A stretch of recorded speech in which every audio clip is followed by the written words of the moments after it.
nós passamos pelas 5 etapas: gestação, amamentação, primeiros passos, desfraude e surgimento da sexualidade. Na medida em que o sistema nervoso vai se mielinizando, se encapando, se desenvolvendo. Por que se desenvolve diferente em pessoas diferentes? Porque elas vivem situações diferentes. E aí é uma mistura do material genético com a vivência nessas fases. Então, por exemplo, a cor do seu olho, a cor da sua pele, a cor do seu cabelo foi definido exclusivamente por fator genético. Mas a densidade da sua pele, o formato do seu rosto, teve a contribuição da mielinização.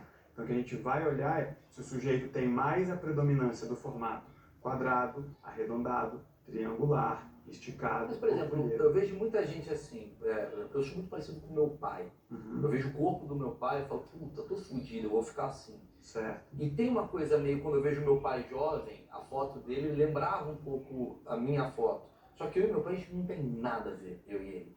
Só que você pode analisar o corpo do meu pai, tô falando meus achismos aqui, bem ignorantes. Você olha o corpo do meu pai e você fala, porra, é o mesmo corpo padrão do Maurício, mas eles não tem nada a ver. Como que funciona isso? Vamos lá. Quando a gente faz uma análise, ela vai mostrar qual é o padrão de funcionamento e comportamento do indivíduo em situação natural. Ok.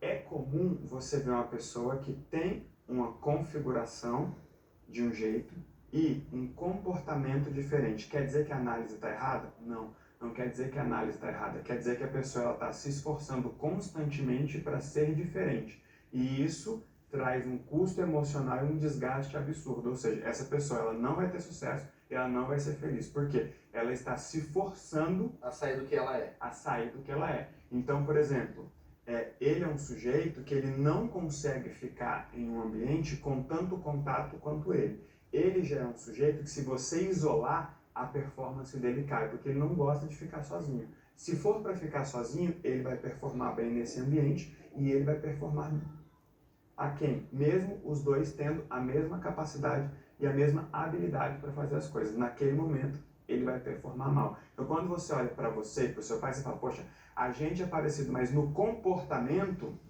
a gente não é tão parecido. Então, estou partindo do pressuposto que vocês realmente são parecidos. Sim, ok? sim. Talvez não seja tanto. Talvez ao meu olhar somos ao seu. Talvez talvez eu veja e fale, putz, seu pai vai ser muito... Posso até analisar depois e fazer a diferença aqui para você ver.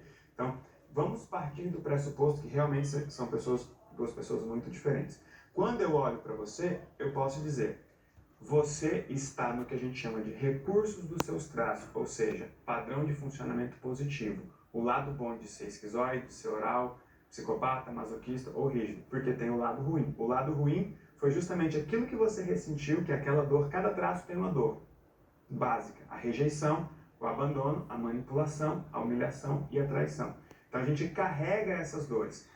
O nosso sistema nervoso trouxe para a nossa mente, padrão de funcionamento, e para o nosso corpo, um recurso para evitar essa dor, certo? E muitas vezes a gente usa ou não. Dá para dizer que você está nos recursos dos seus traços, porque você não vai se importar com algumas coisas que de repente uma pessoa que tem o mesmo traço que você tem se importaria. Então, ela, por exemplo, de repente é para falar e ela se cala.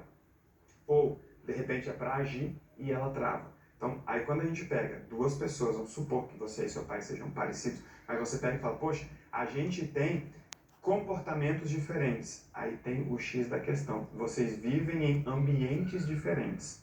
A pressão social que você viveu, familiar, o estímulo, a repressão,